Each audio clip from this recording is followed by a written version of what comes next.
Assalamualaikum warahmatullahi wabarakatuh. Kami dari kelompok 2 dari kelas akuntansi B akan mempresentasikan mengenai produk kerajinan yang akan kami buat, yaitu vas bunga batok, kelapa, dan palawija. Adapun anggota dari kelompok kami, yaitu saya sendiri, Alin Septiandari, ada Jenny Patricia, dan Putri Lalitia Nurinsah. Ada 4 poin yang akan kami sampaikan, yaitu yang pertama, pendahuluan, yang kedua, gambaran rencana usaha, yang ketiga, metode pelaksanaan, dan yang terakhir, mengenai biaya dan jadwal kegiatan. Yang pertama yaitu pendahuluan. Selanjutnya yaitu mengenai latar belakang masalah dari produk kerajinan yang akan kami buat.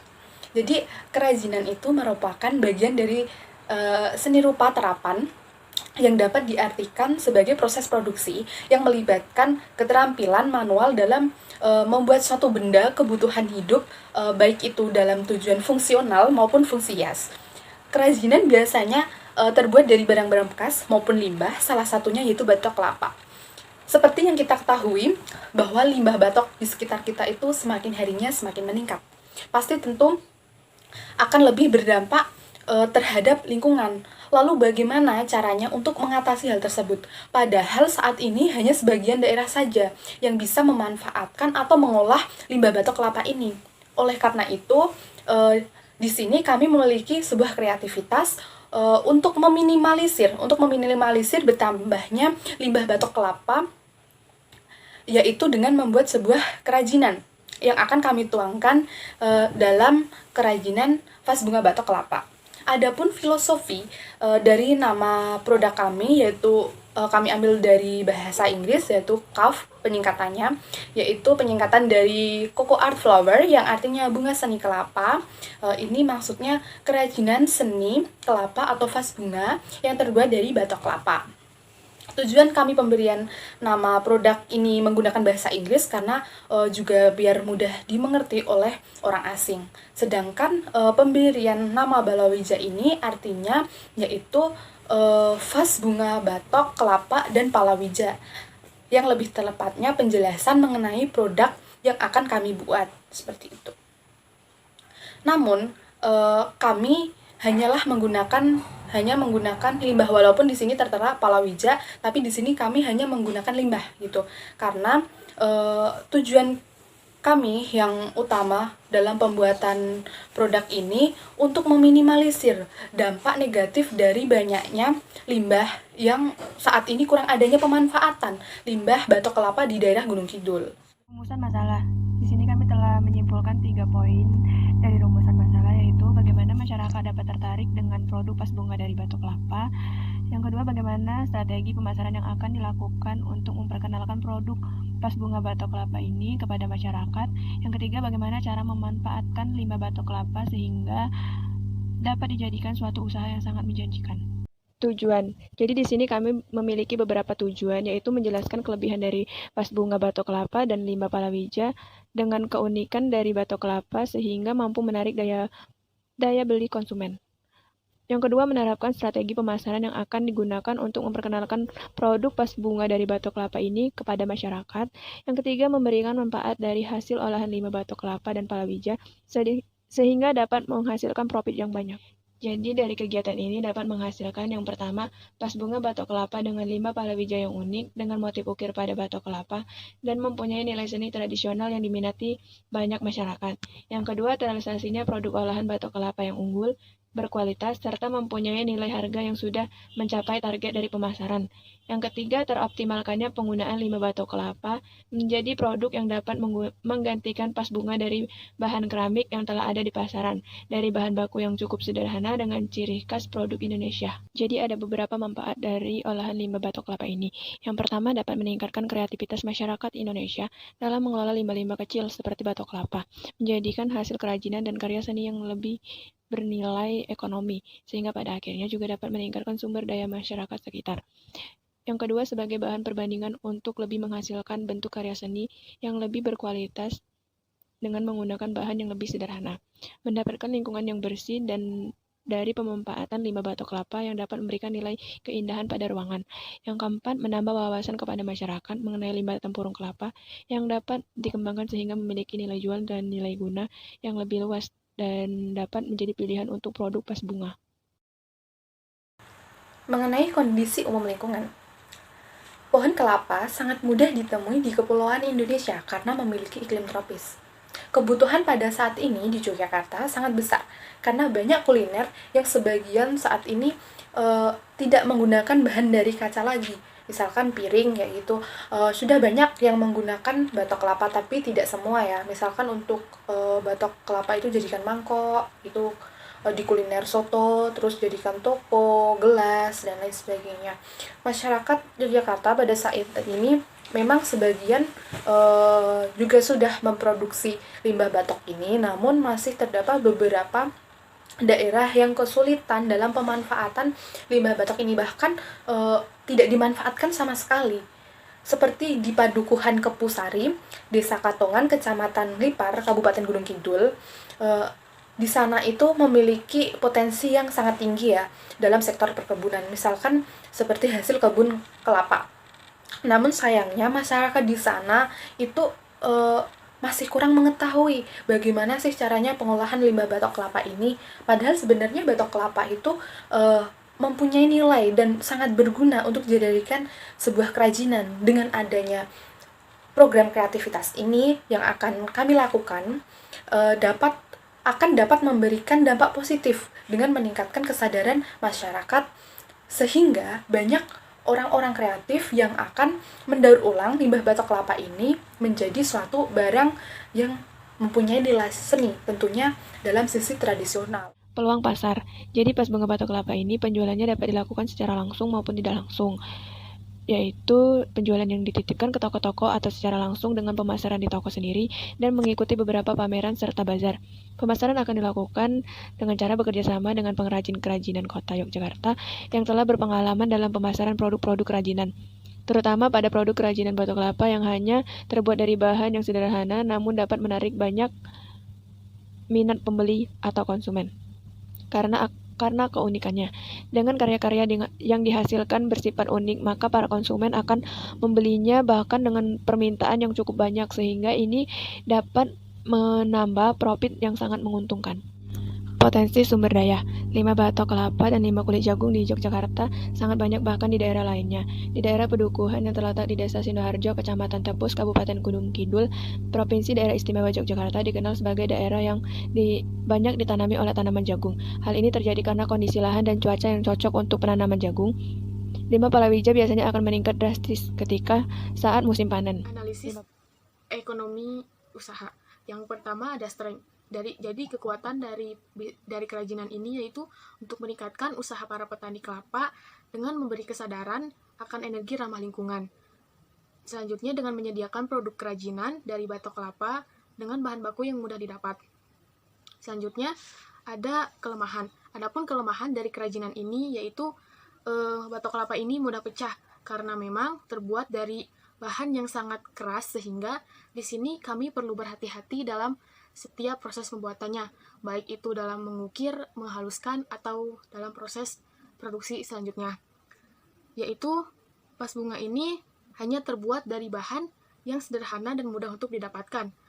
Yang selanjutnya ada proses pembuatan batok ini memerlukan waktu yang cukup lama untuk menghasilkan produk yang lebih berkualitas gitu. Nah, yang ketiga ada opportunities atau peluang. Di daerah sekitar kami masih sedikit yang memiliki usaha serupa, jadi memiliki peluang yang sangat besar. Dan juga memiliki tempat produksi yang cukup strategis. Nah, yang selanjutnya ada threat atau ancaman. Perubahan dari selera masyarakat yang selalu berubah, membuat kami harus selalu berinovasi dan memunculkan ide-ide produk yang terbaru. Nah, selanjutnya ada itu memperbesar usaha batok kelapa ini untuk mengatasi upah buruh dan biaya transportasi. Selanjutnya strategi pemasaran yang meliputi 4P, yaitu produk, price, flash, and promotion. Untuk produk sendiri, yaitu vas bunga dari batok kelapa yang diukir dengan motif lukis dan limbah palawija dengan menggunakan bahan dari kulit jagung yang akan dibuat sebagai mahkota bunganya. Yang kedua ada price. Harga yang kami tawarkan cukup terjangkau, yaitu mulai dari 40.000. Yang ketiga ada flash. Flash sendiri, produk ini akan kami pasarkan di tempat wisata di Yogyakarta, yaitu seperti di Malioboro. Kenapa kami memilih lokasi tersebut? Karena memang lokasi tersebut sangat strategis dan banyak pengunjung. Yang keempat, ada promotion, yaitu dilakukan dengan secara online maupun offline. Yang ketiga yaitu ada metode pelaksanaan, perencanaan dan persiapan. Alat dan bahan untuk membuat vas bunga batok kelapa meliputi yaitu untuk alat sendiri ada amplas, gergaji besi, alat ukir, gerinda, kuas, pisau, tang, solder, dan kompor gas.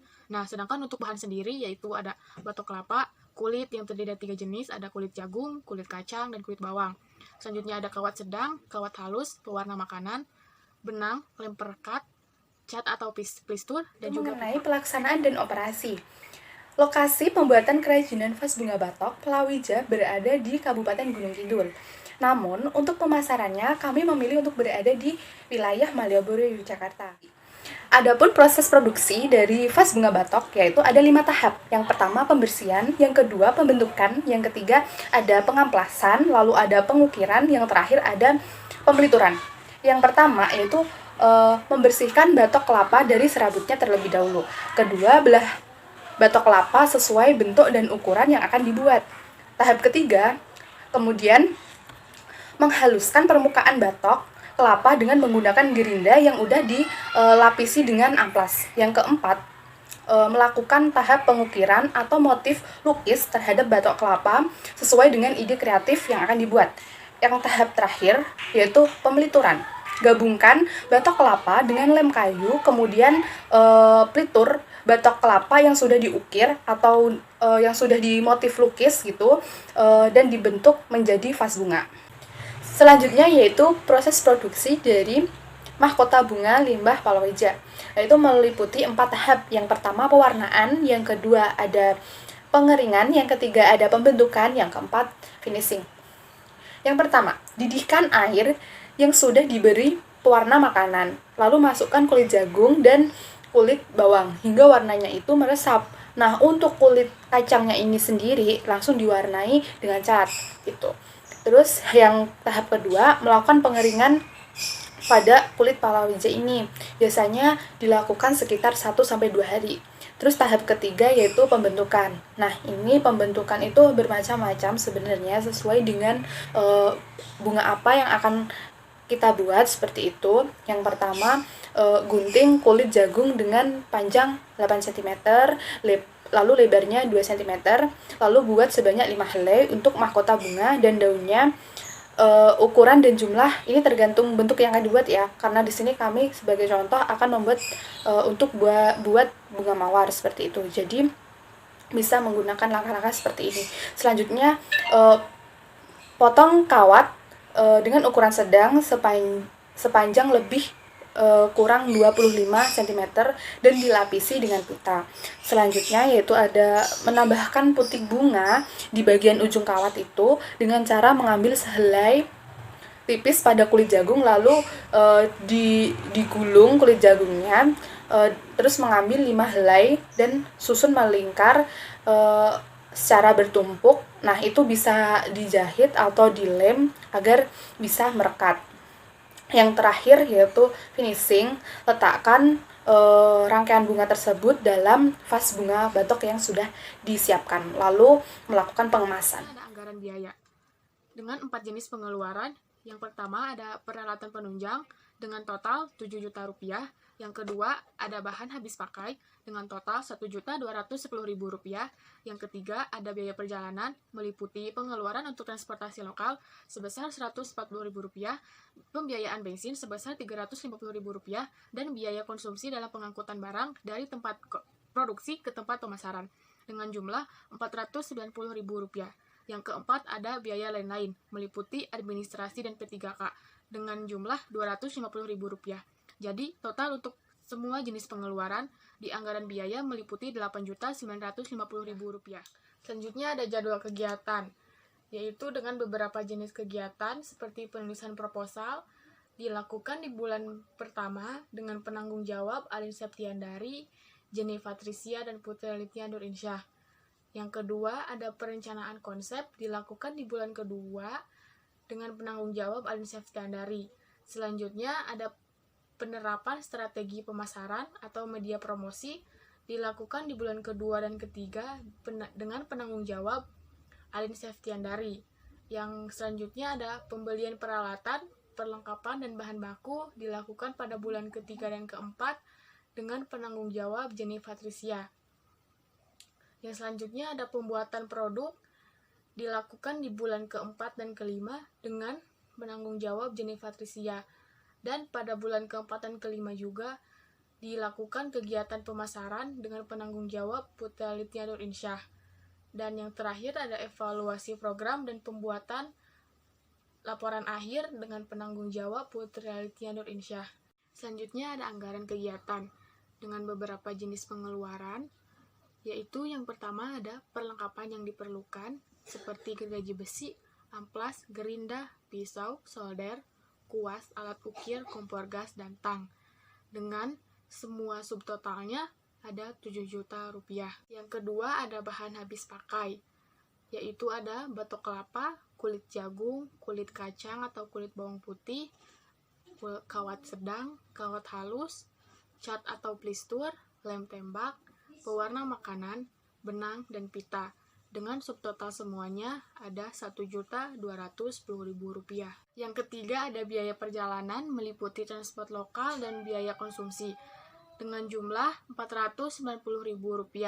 Yang keempat ada biaya lain-lain meliputi administrasi dan P3K dengan jumlah Rp250.000. Sehingga total semua biaya adalah Rp8.950.000. Selanjutnya ada susunan organisasi, tim kegiatan, dan pembagian tugas. Yang pertama ada Alin Septiandari dari program studi S1 Akuntansi, bidang ilmu akuntansi, alokasi waktu 2-3 minggu dengan uraian tugas, perencanaan konsep, dan penerapan strategi pemasaran atau media promosi. Yang kedua ada Putra Litya Nur Insyah dari program studi S1 Akuntansi, bidang ilmu akuntansi, alokasi waktu 3-4 minggu dengan uraian tugas, pemasaran, dan evaluasi program atau pembuatan laporan akhir.